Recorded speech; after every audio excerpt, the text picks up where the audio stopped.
আচ্ছা, তাহলে শুরু করে দিচ্ছি। ক্লিয়ার ভয়েস আছে তো? একবার কমেন্ট করে দাও, সবাই শুনতে পাচ্ছ তো ঠিকঠাক করে?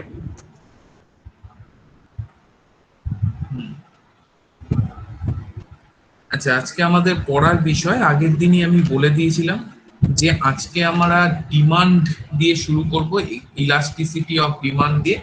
দেবাঞ্জনা মোস্ট প্রবাবলি আরো দুজন আমার কাছে জানতে চেয়েছিল যে ইলাস্টিসিটি অফ ডিমান্ডটা কি এবং সেটা কিভাবে হয়, তার ইউনিটারি অ্যাপ্রোচ কি, পারফেক্ট ইলাস্টিসিটি, ইমপারফেক্ট ইলাস্টিসিটি, তো এগুলো আমরা পড়বো। তো ফার্স্টে ডিমান্ডটা পড়ে তারপর আমাদের ক্যাপিটাল মার্কেটের স্ট্রাকচারে একটু অসুবিধা ছিল, কয়েকজন আমাকে বলেছিল, তো সেইটা নিয়ে আমরা একটু আলোচনা করবো। আজকে আমাদের টার্গেট হচ্ছে এই দুটো। তো ফার্স্ট আমরা যেটা পড়বো সেটা হচ্ছে ইলাস্টিসিটি অফ ডিমান্ড। যারা elasticity of demand, goods and price elasticity of demand চ্যাপ্টারটা পড়োনি, তাদের একটু সময় লাগবে বুঝতে। তো তাদেরকে আমি একটুখানি ক্লিয়ার করে দিয়ে আমাদের মেন জিনিসে ঢুকে যাই। ইলাস্টিসিটি ফার্স্ট আমরা যে বিষয়টা জানবো আর কি, সেটা হলো, এক মিনিট।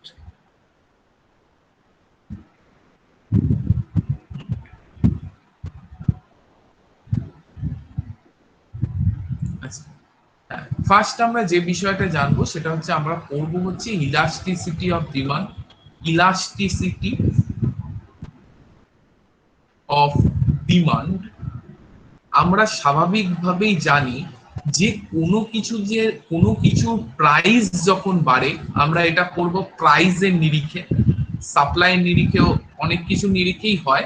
তো প্রাইসের নিরিখে কোনো বস্তুর প্রাইস যখন বাড়ে তখন স্বাভাবিকভাবেই তার ডিমান্ড কমে যায়।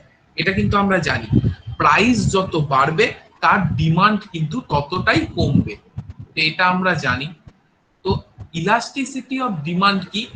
প্রাইস বৃদ্ধির সাথে সাথে, কি বললাম, প্রাইস বৃদ্ধির সাথে সাথে তার ডিমান্ড বা কোয়ান্টিটি, বিক্রির কোয়ান্টিটির যে চেঞ্জের অনুপাত, সেটাকেই বলে ইলাস্টিসিটি অফ ডিমান্ড। কোনো জিনিসের প্রাইস বৃদ্ধির সাথে সাথে তার ডিমান্ডের যে পরিবর্তন, তার রেশিওকেই বলা হয় কি ইলাস্টিসিটি অফ ডিমান্ড, যেটাকে ফর্মুলার আকারে যদি বলো ডিনোট করা হয় ডিকিউ বাই ডিপি দিয়ে। ইলাস্টিসিটি অফ ডিমান্ড সেটা কি? DQ by DP. ডিকিউ মানে কি? ডিকিউ মানে কি? Difference, difference in quantity. DQ মানে ডিফারেন্স ইন কোয়ান্টিটি। আর আরেকটা হচ্ছে ডিফারেন্স ইন প্রাইস। কি বললাম? Difference in price. মনে করো কোনো বস্তুর ডিফারেন্স, মনে করো কোনো বস্তুর দাম 10 টাকা বেড়ে গেল, দেখা গেল কি তার প্রাইস দাম বেড়ে গেছে, তাহলে স্বাভাবিক সূত্রে কি তার বিক্রির পরিমাণ, বিক্রির কোয়ান্টিটি কমে যাবে। অর্থাৎ 10 টাকা দাম বেড়ে গেল এবং বিক্রি দেখা গেল 10 কেজি কমে গেল, তাই না? তাহলে ডিফারেন্স ইন কোয়ান্টিটি কি? -10, 10 কেজি কমে গেছে বিক্রি, তাই তো, -10। আর ডিফারেন্স ইন প্রাইস কি? +10, অর্থাৎ 10 কেজি বেড়ে গেছে, দাম 10 টাকা বেড়ে গেছে। তাহলে আমাদের ইয়ে কি হবে, কাটাকাটি করে -1, মানে আমাদের এই কেসে ইলাস্টিসিটি অফ ডিমান্ড কি হলো? -1। তাহলে ইলাস্টিসিটি অফ ডিমান্ড কি? ইলাস্টিসিটি অফ ডিমান্ড হচ্ছে কোনো বস্তুর প্রাইসের চেঞ্জের সঙ্গে তার কোয়ান্টিটি চেঞ্জের যে রেশিও, সেটাকেই বলে ইলাস্টিসিটি ডিমান্ড। আমরা জানি কোনো বস্তু স্বাভাবিকভাবে প্রাইস বাড়লে ডিমান্ড কমে, এর উল্টো উদাহরণও আছে, সেগুলো কিন্তু গুডস চ্যাপ্টারে ক্লিয়ার করে দেওয়া আছে। তো এবার এখান থেকে আমাদের কিছু কিছু জিনিস বুঝতে হয়। প্রচুর প্রশ্ন আসে বিভিন্ন পরীক্ষায়, ডাব্লিউবিসিএস একটু কম আসে, তবে রেল, সিজিএল এই পরীক্ষাগুলোয় প্রচুর প্রশ্ন আসতো। সেটা হচ্ছে ডিফারেন্ট, যে এই যে এইভাবে ইলাস্টিসিটি অফ ডিমান্ড, সেটা ডিফারেন্ট হয় কোন কোন ক্ষেত্রে। দেখো, ফার্স্ট চলে যাই। ফার্স্ট আমরা টোটাল 5টা কেস আমরা জানবো। একটা হচ্ছে পারফেক্ট, ফার্স্ট একটা কি? Perfect elasticity of demand. Perfect elasticity of demand, যেটা ইকোনমিক, পারফেক্ট মানে কি, যেটা ইকোনমিক্স এর ডিজায়ার্ড, মানে ইকোনমিক্স চায় যেন সব জায়গায় এটা থাকে।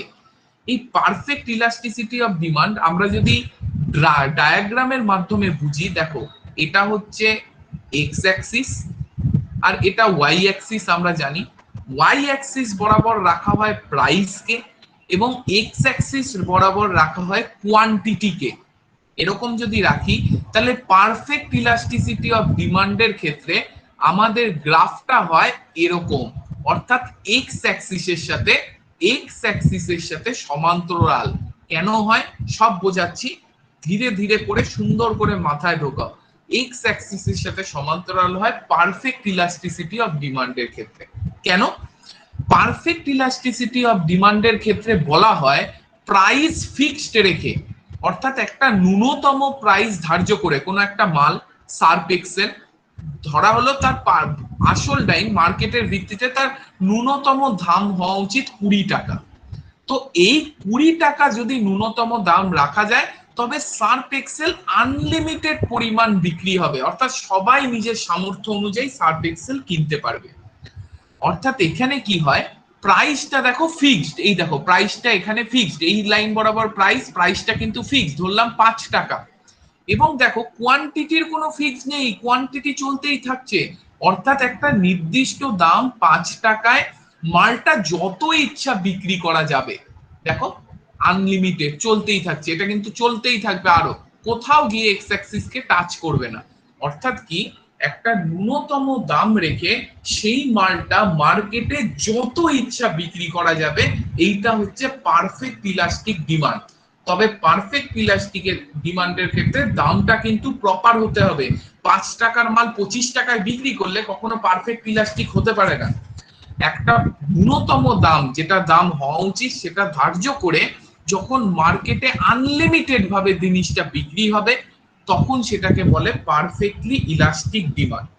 অর্থাৎ দেখো ভালো করে বোঝো, ইলাস্টিসিটি অফ ডিমান্ড কি বলছে, ডিপি ডিকিউ বাই ডিপি, একটু আগে ফর্মুলা করলে, তাহলে difference in quantity by difference in price.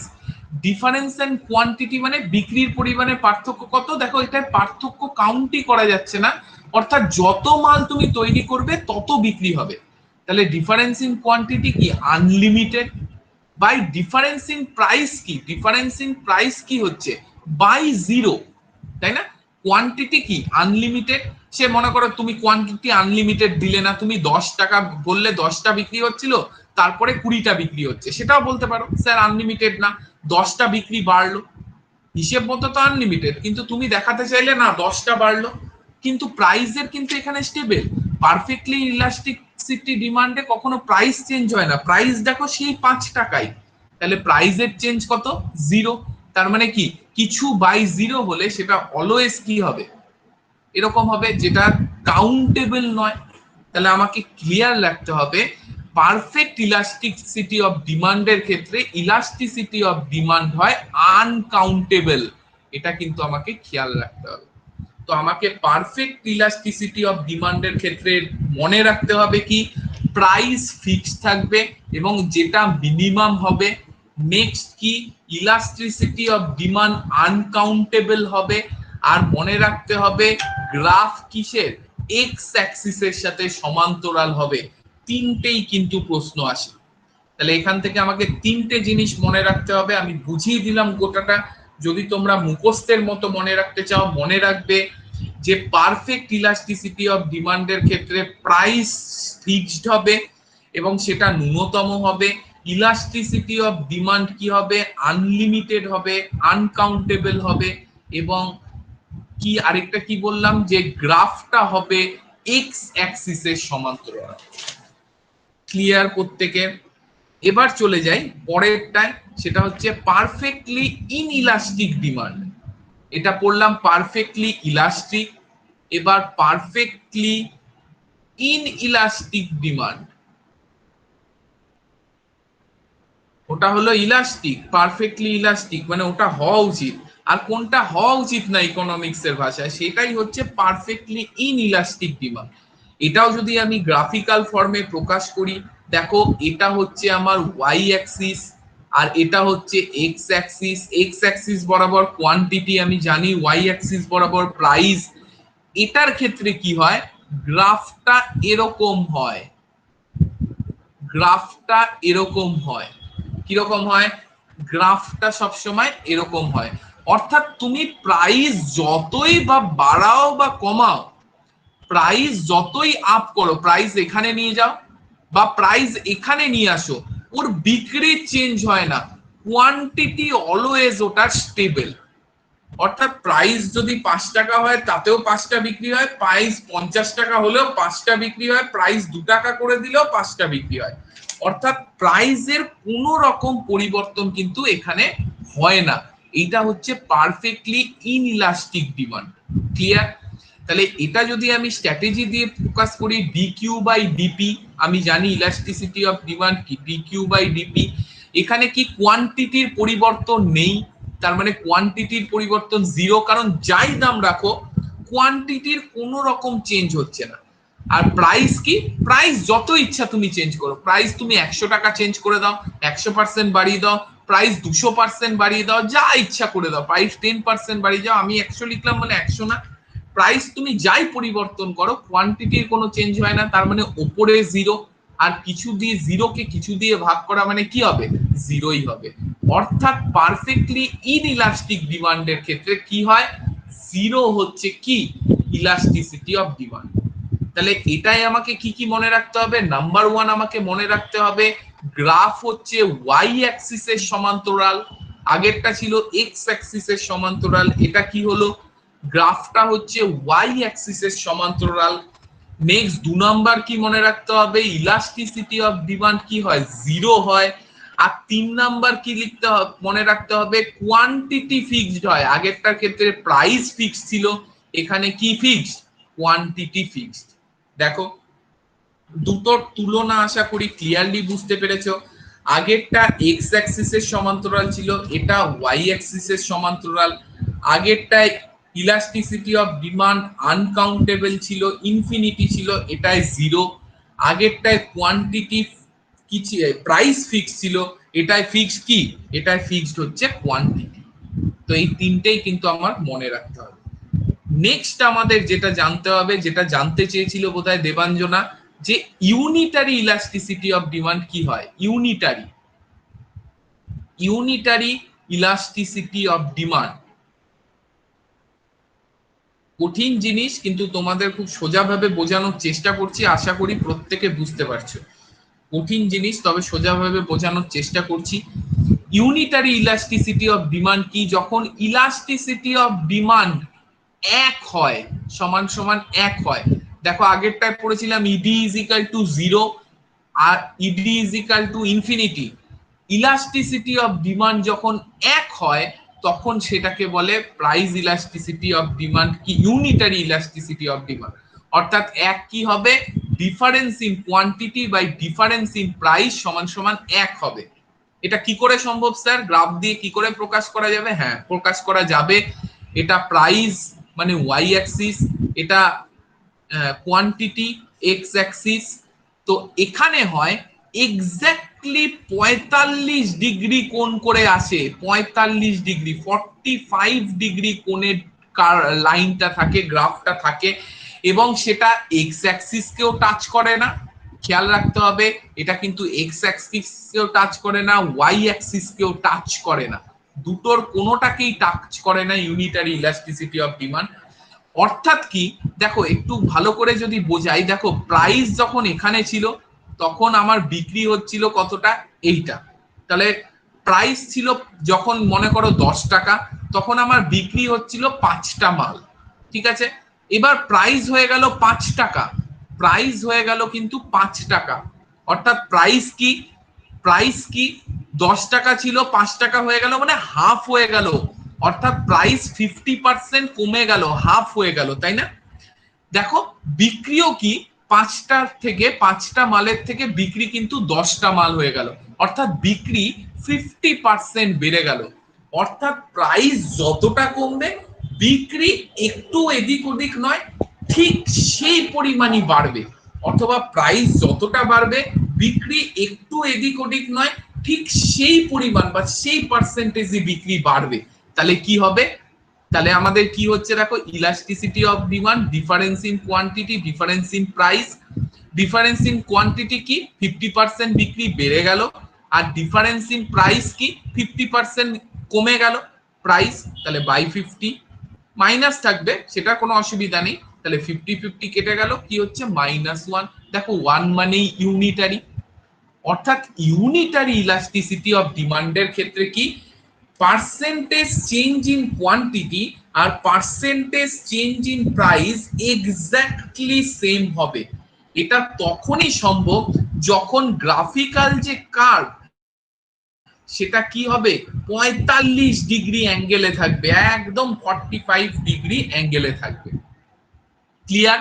শুধু মনে রাখতে হবে তারা এক্স অ্যাক্সিস কেও ছোবে না, ওয়াই অ্যাক্সিস কেও কিন্তু ছোবে না, টাচ করবে না। দেখো গ্যাপ রয়ে গেছে কিছুটা। তাহলে ইউনিটারি ইলাস্টিসিটি অফ ডিমান্ড, হ্যাঁ হ্যাঁ বলছি পাইল, ইউনিটারি ইলাস্টিসিটি অফ ডিমান্ডের ক্ষেত্রে আমাকে কি মনে রাখতে হবে, ইলাস্টিসিটি এবং অফ ডিমান্ড ইউনিটারি অর্থাৎ এক হবে, quantity by difference in price এক হবে। তো এটা তখনই সম্ভব যখন ডিমান্ড কার্ভটা কি হবে 45 ডিগ্রি অ্যাঙ্গেলে থাকবে। তো 45 ডিগ্রি অ্যাঙ্গেলে থাকলে কি হয় যে যতটা প্রাইসের চেঞ্জ হবে ঠিক সেই পরিমাণই কোয়ান্টিটির চেঞ্জ হবে। দেখো 50% প্রাইস যদি বাড়ে তবে 51 বা 70 নয়, 50%ই বিক্রি কমবে, তবেই দুটা 50 কেটে গিয়ে এক অর্থাৎ হবে। অর্থাৎ যখন প্রাইসের চেঞ্জ এবং কোয়ান্টিটির চেঞ্জের পার্সেন্টেজ সমান হবে তখন সেটা কাটাকাটি হয়ে গিয়ে এক আসবে। তাহলে এখান থেকেও আমাদের তিনটে জিনিস মনে রাখতে হবে, কি কি, ইউনিটারি ইলাস্টিসিটি অফ ডিমান্ডের ক্ষেত্রে ইলাস্টিসিটি অফ ডিমান্ড এক হয়। 2 নাম্বার কি, এক্স অ্যাক্সিস ওয়াই অ্যাক্সিস কোনোটাকেই গ্রাফ ছোবে না। আর 3 নাম্বার আমাদের কি মনে রাখতে হবে, কোয়ান্টিটির ডিফারেন্স এবং প্রাইসের যে ডিফারেন্স সেটা সেম হতে হবে, কারণ সেম না হলে তো কাটাকাটি হবে না, যে এক হবে। ক্লিয়ার? তাহলে ইউনিটারি ইলাস্টিসিটি অফ ডিমান্ড হচ্ছে এটা, খেয়াল রাখবে। এটা কিন্তু এক্স বা ওয়াই কোনো অ্যাক্সিসই সমান্তরাল হয় না। আবার এটাও মনে রাখতে হবে এটা এক্স অ্যাক্সিস বা ওয়াই অ্যাক্সিস কোনোটাকেই কেটেও ফেলে না, এটা কিন্তু আমাকে খেয়াল রাখতে হবে। তাহলে ক্লিয়ার হয়ে গেছে আশা করি ইউনিটারি ইলাস্টিসিটি অফ ডিমান্ড। তো লাস্ট যেটা বলতে হবে, আরেকটা না বললেই নয়, তবে এই তিনটেই লাগে, এর পরেরটা না বুঝলেও অসুবিধা নেই, তাও বলে দিই যেটুকু বলা দরকার, সেটা হচ্ছে অ্যাভাব ইলাস্টিসিটি অফ অ্যাভাব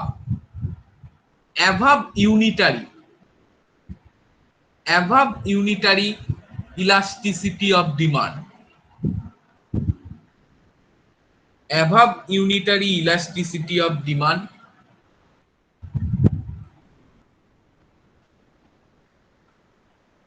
এখানে কি ইডি সমান সমান গ্রেটার দ্যান 1 হয়।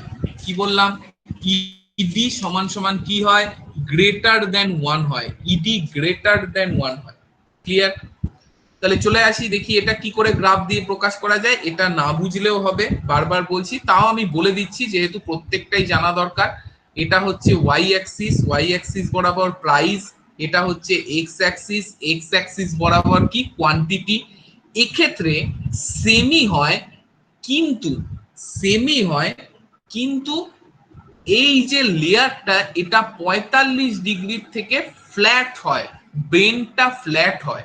অর্থাৎ কি, দেখো প্রাইস মনে করো 5 টাকা, তখন বিক্রির কোয়ান্টিটি, প্রাইস যখন 5 টাকা ছিল বিক্রি তখন ছিল 10টা মাল। ক্লিয়ার?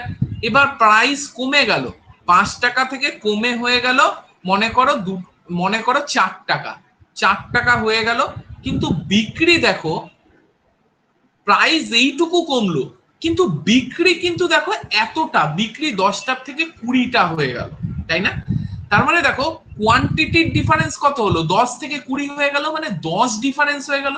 কিন্তু প্রাইস কতটুকু কমেছিল, 1 টাকা কমেছিল মাত্র। 1 টাকা প্রাইস কমায় 10 টাকা কি হয়ে গেল, কোয়ান্টিটি, 10টা কোয়ান্টিটি বিক্রি বেশি হয়ে গেল। তাহলে ইডি আমরা জানি ডিকিউ বাই ডিপি।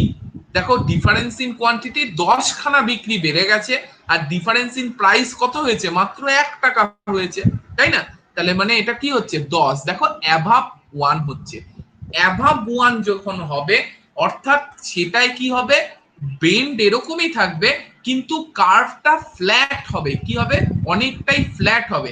আগেরটা দেখো 45 ডিগ্রি ছিল, এরকম ছিল, কিন্তু এটা দেখো 45 ডিগ্রি লেস, এক্স অ্যাক্সিসের সাথে 45 ডিগ্রি লেস কোণ করে আছে, অর্থাৎ অনেকটাই বেশি ফ্ল্যাট এটার ক্ষেত্রে কার্ভটা। অর্থাৎ অ্যাভাব ইউনিটারি মানে কি, ইডি ইজ গ্রেটার দেন 1। এক্ষেত্রে কি difference in quantity difference in প্রাইসের থেকে বেশি হবে, অর্থাৎ ডিকিউ গ্রেটার দেন ডিপি হবে। ক্লিয়ার? আর এক্ষেত্রে যে কার্ভটা হবে সেটা এক্স অ্যাক্সিসের সাথে 45 ডিগ্রির কম কোণ করে থাকবে, 45 ডিগ্রির থেকে কিন্তু কম কোণ করে থাকবে। তাহলে এই চারটে একটু আমাকে মনে রাখতে হয়। কি কি আমি ফার্স্ট থেকে বলে দিই, একটু কঠিন জিনিস তাই আমি আরেকবার বলে দিচ্ছি। পারফেক্টলি ইলাস্টিক ডিমান্ড আমরা কি কি পড়লাম? পারফেক্টলি ইলাস্টিক ডিমান্ডে আমরা জেনেছি যে এক্স অ্যাক্সিসের সমান্তরাল হবে কার্ভ, এবং ইলাস্টিসিটি অফ ডিমান্ড কি হবে? ইনফিনিটি হবে, হিসেব করা যাবে না, এবং প্রাইস কিন্তু স্টেবল, প্রাইস ফিক্সড থাকবে।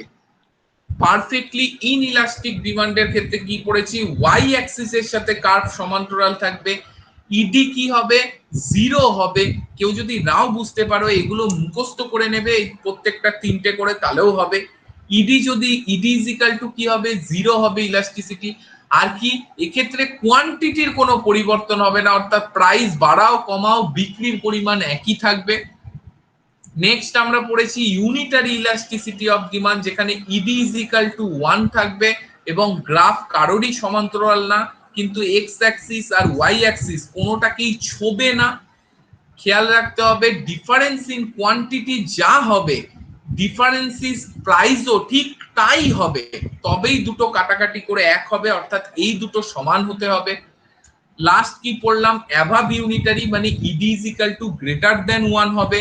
এক্ষেত্রে কি difference in quantity difference in প্রাইসের থেকে বেশি হবে, অর্থাৎ প্রাইস যদি 10% চেঞ্জ হয় বিক্রির পরিমাণে 50% চেঞ্জ হয়ে যাবে। তো এটা হচ্ছে DQ is greater than DP. এক্ষেত্রে যে গ্রাফটা হবে সেটা এক্স অ্যাক্সিসের সাথে 45 ডিগ্রির কম কোণ করে থাকবে। 45 ডিগ্রি হলেই সেটা ইউনিটারি, এটা 45-এর কম কোণ নিয়ে থাকবে, তবে সেটা অ্যাভাব ইউনিটারি হবে, অর্থাৎ গ্রেটার দেন 1 হবে হিসেবটা। তো এই হচ্ছে আমাদের টোটাল ইলাস্টিসিটি অফ ডিমান্ড, যেটা বলেছিল এই 4 ধরনের পড়লেই আমাদের যথেষ্ট। কেউ যদি মনে না রাখতে পারো বা বুঝতে না পারো, এটা বুঝতে নাও পারতে পারো, কোর ইকোনমিক্স এর বিষয় আশা করি বোঝাতে সক্ষম হয়েছি। যদি বুঝতে না পারো তাহলে 4টা থেকে প্রত্যেকটা থেকে 3টে করে জিনিস আমি বলে দিলাম, অর্থাৎ 12টা জিনিস তুমি যদি মুখস্থ করে রাখতে পারো তাহলে এটা কিন্তু না বুঝলেও হবে, নিজের মতো করে পয়েন্ট করে রাখো তাহলেও হবে। তাহলে আশা করি ক্লিয়ার হলো বিষয়টা, আশা করি প্রত্যেকের ক্লিয়ার হয়েছে। এবার আমরা তাহলে ক্যাপিটাল মার্কেটের দিকে হাত বাড়াই। যদি তোমরা বলো তাহলে ক্যাপিটাল মার্কেটের দিকে হাত বাড়াই। ক্যাপিটাল মার্কেটের স্ট্রাকচার,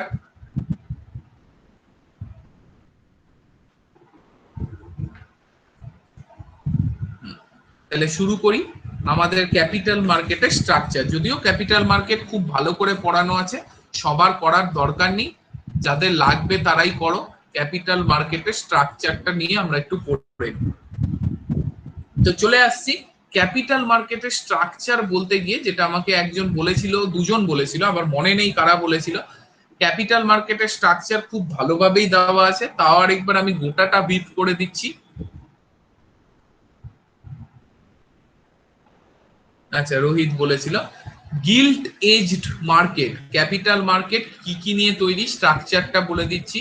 একটা হচ্ছে গিল্ট এজ মার্কেট, আর একটা হচ্ছে মার্কেট, শুধু মার্কেট, যেটাকে অনেক সময় ইন্টারন্যাশনাল মার্কেটও বলা হয়। ইন্টারন্যাশনাল কেন বলা হয় সেটাও আমরা বলে দিচ্ছি। হ্যাঁ, সঞ্জয় বলছো স্যার রেল এনটিপিসি লেভেলে কি এগুলো ইম্পর্টেন্ট? হ্যাঁ সঞ্জয়, এখন সবটা পড়ে যাও ভাই, এখন কোনো রকম রিস্ক নিও না কোনো পরীক্ষার ক্ষেত্রে, কারণ প্রাইভেট জব ভারতবর্ষে শূন্য।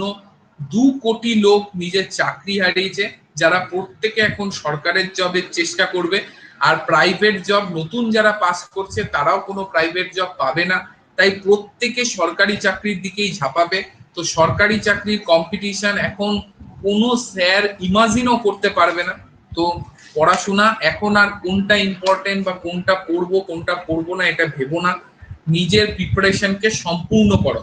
যে কোনো পরীক্ষার জন্য, যে কোনো বড়, হ্যাঁ কনস্টেবল, গ্রুপ ডি এগুলোতে মাল্টিটাস্কিং, এগুলোতে তাও বলা যেতে পারে, কিন্তু রেল, এনটিপিসি, ডাব্লিউবিসিএস, সিজিএল এই সমস্ত পরীক্ষাগুলোর কিন্তু আর কোনো রকম রিস্ক নিও না, নিজের প্রিপারেশনকে একবারে সম্পূর্ণ করো এবার।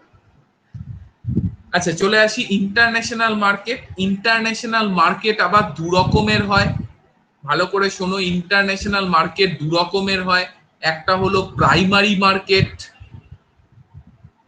একটা প্রাইমারি মার্কেট, একটা সেকেন্ডারি মার্কেট, একটা প্রাইমারি মার্কেট আর একটা সেকেন্ডারি মার্কেট। প্রাইমারি মার্কেট আবার তিন রকমের আছে, সবকটা ব্যাখ্যা করে দেব। একটা আইপিও, একটা এনএফও আর একটা হচ্ছে এনআইও। আচ্ছা এনআইও না, এনএফও, সরি এনএফও। তো ক্যালকাটা মার্কেটে কি যা পড়িয়েছেন তার থেকে কি এক্সট্রা কিছু পড়াবেন এখন? না না না সুদীপ দা, এখন এক্সট্রা কিছু না, ওটাই আমি বুঝিয়ে দিচ্ছি, এই জন্যই বললাম এক্সট্রা কিছু আমি পড়াবো। তো চলে আসছি ক্যাপিটাল মার্কেট, তোমাদের একদম সম্পূর্ণভাবেই শেষ করা আছে।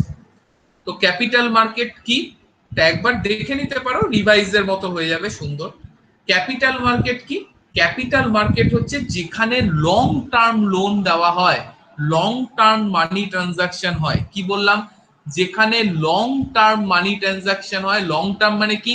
অ্যাভাব 365 ডেজ, যেখানে এক বছরের বেশি সময়ের জন্য মানিটারি ট্রানজাকশন হয়, অর্থাৎ লোন হয় বা সবকিছুই হয়, লোন দেওয়া হয়, নেওয়া হয়। তো এক বছরের বেশি সময়ের জন্য ফিনান্সিয়াল ট্রানজাকশন গুলো ক্যাপিটাল মার্কেটের মধ্যে ধরা হয়। তাই বলে এক বছরের বেশি কি স্যার মানি মার্কেটে তাহলে কোনোটা নেই? একদম না, বেশিটাই ক্যাপিটাল মার্কেটে ধরা হয়। এর ব্যতিক্রমও আছে, প্রত্যেকটা জিনিসের ব্যতিক্রমও আছে। তো ক্যাপিটাল মার্কেট মানে লং টার্ম ফিনান্সিয়াল ট্রানজাকশন, যেটা মেন দু রকম মার্কেটের মধ্যে হয়, গিল্টেজ মার্কেট আর ইন্টারন্যাশনাল মার্কেট। গিল্টেজ মার্কেট কি? যেখানে শুধুমাত্র সরকারি বন্ড, সরকারি শেয়ার বিক্রি হয়, অর্থাৎ যেখানে শুধুমাত্র সরকার অথবা সরকারের আন্ডারটেকিং কোম্পানির শেয়ার বিক্রি হয়, সেটাকে বলা হয় গিল্টেজ মার্কেট। কি বললাম? যেখানে শুধুমাত্র সরকারি কোম্পানি বা সরকারি আন্ডারটেকিং কোম্পানির শেয়ার বিক্রি হয়, সেটাকে গিল্টেজ মার্কেট বলে। সরকার কখনো পাবলিকের টাকা মারে না, তাই গিল্টেজ মার্কেটে ইনভেস্ট করলে কখনো লস হয় না, তাই জন্য এটাকে নো লস মার্কেট বা জিরো লস মার্কেটও বলা হয়।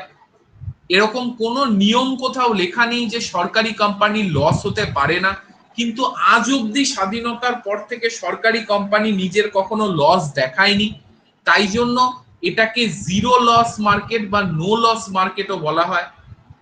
এবার চলে আসি ইন্টারন্যাশনাল মার্কেট। ইন্টারন্যাশনাল মার্কেট হচ্ছে প্রাইভেট কোম্পানিগুলো যেখানে নিজের শেয়ার বিক্রি করে, সেটাকে বলা হয় ইন্টারন্যাশনাল মার্কেট। প্রশ্ন, স্যার এখানে ইন্টারন্যাশনাল কথাটা জুড়েছেন কেন? ইন্টারন্যাশনাল বলা হয় কারণ ভারতবর্ষের প্রত্যেকটা মার্কেটে 15% এসসি বা এসটিতে যেরকম রিজার্ভেশন থাকে, তেমনি ভারতের প্রত্যেকটা শেয়ার মার্কেটে 15% রিজার্ভেশন থাকে বিদেশি কোম্পানির শেয়ার বিক্রি করার জন্য। এই জন্য এই মার্কেটগুলোকে যেহেতু ফরেন কোম্পানি শেয়ারের জন্য রিজার্ভেশন থাকে, তাই জন্য এটাকে ইন্টারন্যাশনাল মার্কেট বলে। এটা 15% ফিক্সড না, এখন 15% আছে বলে আমি 15% বললাম। কি বললাম?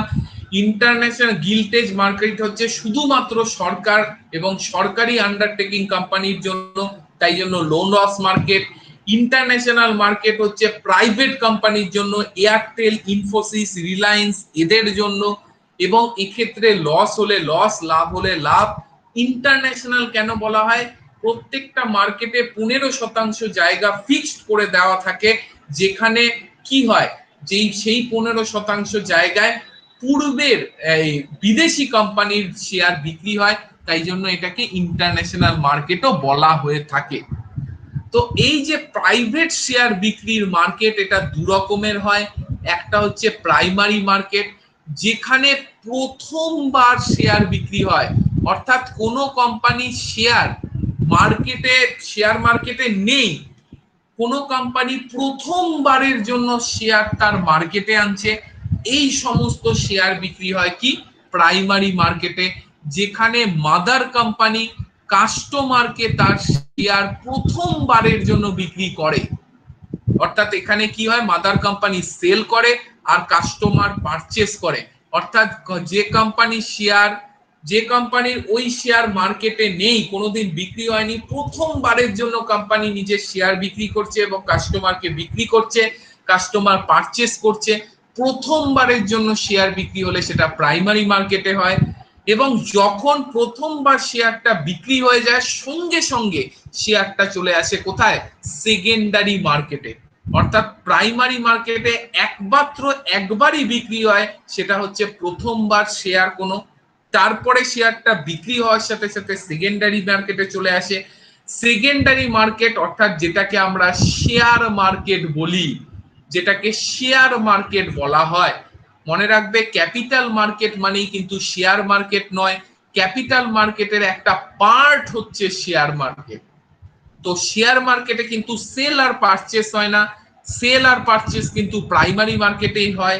শেয়ার মার্কেটে হয় কি রিসেল, শেয়ার মার্কেটে হয় রিসেল রিপারচেস। শেয়ার মার্কেটে কি হয়, রিসেল রিপারচেস হয়। খেয়াল রাখবে, প্রথমবার শেয়ার কিন্তু প্রাইমারি মার্কেটে বিক্রি হয়ে গেছে, সেইটা হলো মাদার কোম্পানি সেল করছে, কাস্টমার পারচেস করছে। তারপর শেয়ারটা সেকেন্ডারি মার্কেটে হয়, একবার কাস্টমার কিনে নিলেই সেটা সেকেন্ডারি মার্কেট বা শেয়ার মার্কেটে চলে আসে এবং সেখানে ওর হাত বদল হয়, অর্থাৎ রিসেল আর রিপারচেস হয়, সেল আর পারচেস কিন্তু হয় না, এটা খেয়াল রাখবে, পরীক্ষায় আসে। এবার চলে আসি প্রাইমারি মার্কেট, যেখানে শেয়ার প্রথমবারের জন্য বিক্রি হয়, সেল এবং পারচেস হয়। সেখানে তিন ভাবে বিক্রি, সেল এবং পারচেস হয়। ফার্স্ট চলে যাচ্ছি আইপিও। আইপিও কি, ফুল ফর্ম হচ্ছে ইনিশিয়াল পাবলিক অফারিং। কি আইপিও মানে ইনিশিয়াল পাবলিক অফারিং। আইপিও তে কি হয়, কোনো একটা কোম্পানি যে সেবির আন্ডারে, শেয়ার মার্কেট ক্যাপিটাল মার্কেট মানেই জানো, তাকে সেবির দ্বারা রেকগনাইজড হতে হবে, তবেই সে শেয়ার বিক্রি করতে পারবে। কোনো একটা কোম্পানি যে সেবির দ্বারা রেকগনাইজডই ছিল না, সে নিজেকে প্রথম সেবির আয়তায় আনলো এবং নিজে শেয়ার মার্কেটে ছাড়লো, এই ধরনের শেয়ারকে বলা হয় আইপিও।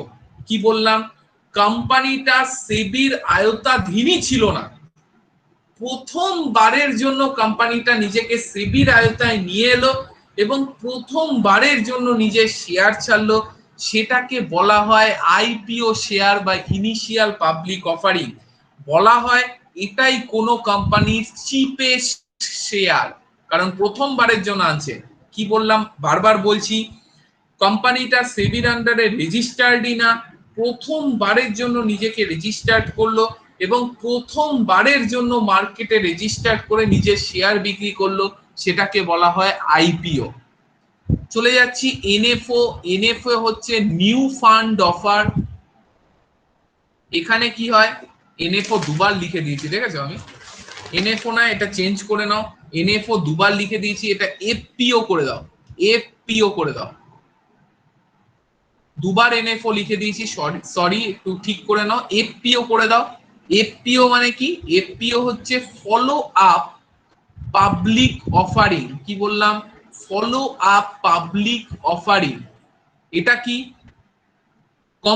একটা কোম্পানি যেটা অলরেডি সেবির আন্ডারে রেজিস্টার্ড, কিন্তু সে নতুন কোন সেগমেন্ট খুললো, মানে কি, রিলায়েন্স কিন্তু অলরেডি ওয়েল নোন কোম্পানি এবং ওর প্রচুর শেয়ার মার্কেটে চলছে, কিন্তু ও নতুন একটা সেগমেন্ট খুললো টেলিকমিউনিকেশনে, ও জিওকে লঞ্চ করলো। জিওর শেয়ার কিন্তু মার্কেটে ছিল না, রিলায়েন্সের অনেক কিছু ছিল, গাড়ি তেলের কোম্পানি, এগুলো শেয়ার অলরেডি ছিল এবং রিলায়েন্স অলরেডি সেবি রেজিস্টার্ড ওয়েল নোন কোম্পানি, কিন্তু সে নতুন একটা সেগমেন্ট খুললো রিলায়েন্স জিও। এই জিওর শেয়ারটা কিন্তু এতদিন মার্কেটে ছিল না, তার মানে এটাকেও শেয়ার মার্কেটে আনতে গেলে প্রাইমারি মার্কেট হয়েই আসতে হবে, এবং এইভাবে নতুন সেগমেন্টে শেয়ার যখন আসবে তখন সেটাকে প্রাইমারি মার্কেটে সেটাকে বলা হয় এফপিও। আইপিওর সাথে পার্থক্য কি, আইপিওর তে কোম্পানিটাই রেজিস্টার্ড ছিল না, প্রথম রেজিস্টার্ড করে প্রথম শেয়ার নামালো।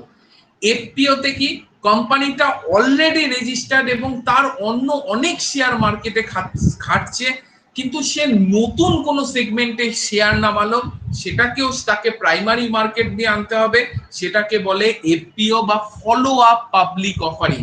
অলরেডি আছে কিন্তু নতুন সেগমেন্টে শেয়ার আসছে, এটা হচ্ছে follow up public offering. Next হচ্ছে কি, নেক্সট হচ্ছে new fund offer. New fund offer আর কিছুই না, এটাও এক ধরনের প্রথম শেয়ার, প্রথম শেয়ার, কিন্তু এটার সাথে এফপিও বা আইপিও থেকে স্যার আলাদা করলো কেন? তাহলে প্রথম শেয়ারই হচ্ছে, এটা শুধু একটাই জিনিস আলাদা, এটা হচ্ছে টাইম বাউন্ড শেয়ার। এক্ষেত্রে শেয়ারের কোনো সময়সীমা নেই, কোম্পানি সময়সীমার উল্লেখ করে দেয় না যে আমি 5 বছরের জন্য শেয়ারটা ছাড়লাম বা 10 বছরের জন্য শেয়ারটা ছাড়লাম। কোম্পানি শেয়ার ছাড়ে এবং ওটা মার্কেটে চলতেই থাকে, শেয়ার মার্কেটে বিক্রি হয়, হাত বদল হয়। কিন্তু নিউ ফান্ড অফারে কোম্পানি প্রথমবারের জন্য শেয়ারটা ছাড়ে, কিন্তু একটা সময়সীমা নির্দিষ্ট করে দেয়, আমি 5 বছরের জন্য ছাড়ছি, 5 বছর পর কিন্তু শেয়ারটা আমি নিয়ে নেব, উইথড্র করে নেব। অর্থাৎ টাইম বাউন্ড নতুন শেয়ারকে বলা হয় এনএফও। কি বললাম? টাইম বাউন্ড, কিচ্ছু পার্থক্য নেই, এগুলো আসলে আইপিও এবং এফপিওই, কিন্তু পার্থক্য শুধু এতটাই, এইটুকুই আলাদা নামকরণ করার কারণ এটাই, কারণ এটা হচ্ছে টাইম বাউন্ড শেয়ার, অর্থাৎ এটাতে সময়সীমার উল্লেখ থাকে। ক্লিয়ার?